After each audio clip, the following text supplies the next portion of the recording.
Pemirsa, industri fashion tanah air semakin mendunia. Hal itu ditandai dengan meningkatnya jumlah desainer Indonesia dan hasil karya anak bangsa yang semakin digemari oleh warga dunia. Lalu lantas bagaimana sebenarnya perkembangan industri fashion di Indonesia dan apakah mimpi Indonesia menjadi kiblat fashion dunia di tahun 2025 dapat menjadi kenyataan? Ya, pemirsa, untuk membahasnya di studio telah hadir bersama kita desainer muda Indonesia dari Alera Batik ya Mbak Amanda, Amanda Raharjo. Terima kasih datang di hari kemerdekaan Indonesia, Mbak Amanda, terima kasih nih. Nah, tadi kita udah sedikit lihat ada satu desainer muda kita yang go internasional gitu. Kalau Amanda sendiri nih ngelihat fashion Indonesia sejauh ini seperti apa? Fashion Indonesia sih, jadi memang banyak desainer yang mengangkat tentang batik dan juga tentang tenun, karena itu kan juga heritage kita ya. Jadi jangan sampai punah gitu kebudayaan kita. Dan juga mereka tuh jadi mereka actually jalan-jalan ke pulau-pulau kecil di sekitar Indonesia dan mencari cara-cara, mungkin cara-cara baru atau enggak cara-cara yang sudah teknik-teknik yang udah mau punah, jadi diangkat lagi gitu dengan desain-desain Indonesia. Iya, karena Alera ini agak spesifik ke batik ya. Batik ini hanya batik atau ada material Indonesia khas lain yang digunakan nih? Apa cuma batik aja nih, Manda? Kalau untuk Alera, jadi dia memang sudah ada material-material yang biasanya dia memang suka pakai, tapi dia biasanya bermain dengan motif. Jadi misalnya dulu awal-awalnya Alera suka main dengan motif batik, jadi seperti bunga-bunga gitu ya. Terus di belakangan seperti tahun lalu Alera tuh mengangkat tema tenun. Tapi prosesnya tetap di batik, tapi Alera mengekspor motif tenunnya sendiri. Dan tahun lalu tuh Alera mengangkat tenun Toraja. Jadi benar-benar diekspor tuh tenun Toraja itu seperti apa. Terus juga mungkin dibikin lebih modern gitu ya motif-motifnya gitu. Kalau yang Manda pakai ini apa? Ini juga kayaknya seperti desain motif tenun ya? Iya, ini baju Alera juga. Jadi kemarin kan kita ada sesi lebaran. Alera mau mengangkat tema tentang Middle Eastern. Terus juga dia campur idenya dengan mozaik. Jadi kan di Middle Eastern tuh gedung-gedungnya banyak dengan mozaik ya. Terus mozaik juga kan ada yang bulat, ada yang segitiga, ada yang macam-macam bentuknya. Terus yang ini tuh pas Alera, jadi kayaknya dia emang bikin macam-macam, dan yang ini dia bikin yang kayak kotak gitu bentuk motifnya. Dan untuk kali ini motifnya dia campur sih, motif Nusantara ya. Jadi dia nggak spesifik ke salah satu motif tenun dari daerah doang, cuma dia campur-campur dan juga dia masukin juga motif tenun yang dia bikin sendiri, jadi modern gitu. Oke, jadi bahannya secara proses memang batik begitu, tapi motifnya diambil dari seluruh Nusantara ya, tidak cuma batik saja atau tenun saja gitu ya.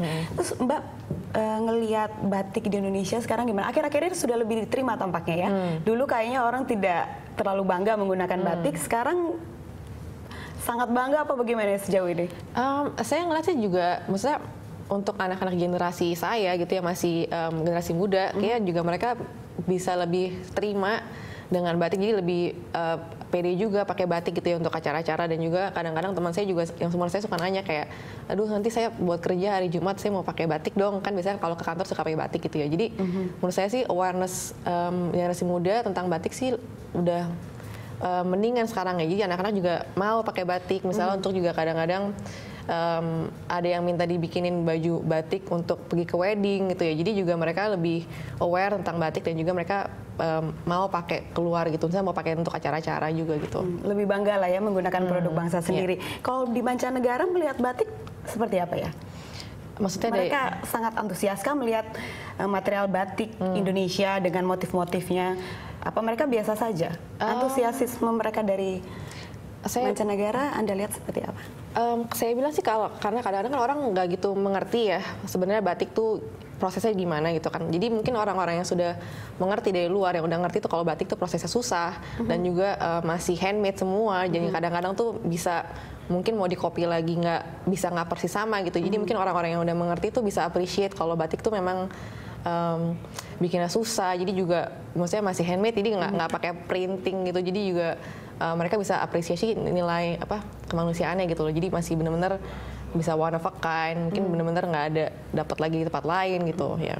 Saya juga punya pengalaman itu, anak Indonesia sudah menggunakan batik begitu ya, mereka pakai terus dilihat oleh masyarakat mancanegara, justru mereka penasaran gitu. Ini motif apa? Mereka nanya dari mana, terbuat dari apa? Itu kan salah satu mempromosikan batik di dunia mancanegara begitu. Kalau batik Alera untuk di kancah nasional, sudah jelas dikenal. Nah, kalau di mancanegara sejauh ini seperti apa nih? Alera kan juga sudah jalan bertahun-tahun ya, jadi dia juga sudah menjalin hubungan baik dengan orang-orang di dunia fashion, dan juga Alera tuh suka support, misalnya dia bikin acara fashion show, tapi juga support untuk yayasan anak-anak di Indonesia gitu ya. Jadi dari sana dia juga dapat banyak kenalan, terus juga kalau nggak salah orang jadi lebih percaya untuk bekerja sama dengan Alera. Misalnya juga tahun lalu Alera tuh Indonesia sama Korea udah 40 tahun diplomatik hubungannya. Yeah. Jadi Alera dibawalah ke Korea untuk fashion show di sana dengan batik gitu. Jadi untuk memperkenalkan lagi batik di Korea gitu. Ya. Jadi salah satu cara strateginya adalah memperkenalkan fashion show di beberapa negara begitu ya. Itu sangat penting sekali untuk memperkenalkan batik. Secara desain, Alera nih ada spesifik apa nih secara desain? Tadi kan secara material nih. Sekarang secara desainnya bagaimana nih? Kalau Alera sih suka, dia memang warnanya sangat cerah ya, dan dia juga terkenal dengan campuran-campuran warna, jadi benar warnanya seperti gradasi gitu. Dan warnanya tuh benar-benar warnanya cerah-cerah lah, merah, kuning gitu loh. Justru yang gelap-gelap jarang ya kalau untuk Alera? Alera yang gelap-gelap jarang, cuma belakangan Alera lagi coba mengeksplor dunia batik yang baru lah. Jadi dia coba mengeksplor dibikin dasarnya hitam gitu. Jadi dan itu juga diterima dengan baik ya, karena memang ada orang yang suka dengan yang warna-warna cerah, tapi kan juga ada orang yang selera berbeda, sukanya yang mungkin gelap-gelap. Jadi dengan Alera bikin yang gelap-gelap itu, jadi dia juga, saya merasa sih dia mengambil konsumer-konsumer yang baru gitu loh. Ya. Baik, saya juga mau menanyakan untuk selera mancanegara terhadap batik yang warna-warna apa nih? Apakah terang-terang, apa yang gelap-gelap? Tapi ditahan dulu. Manda, kita harus jeda dulu sebentar. Ya pemirsa, dialog akan kembali setelah jeda berikut ini.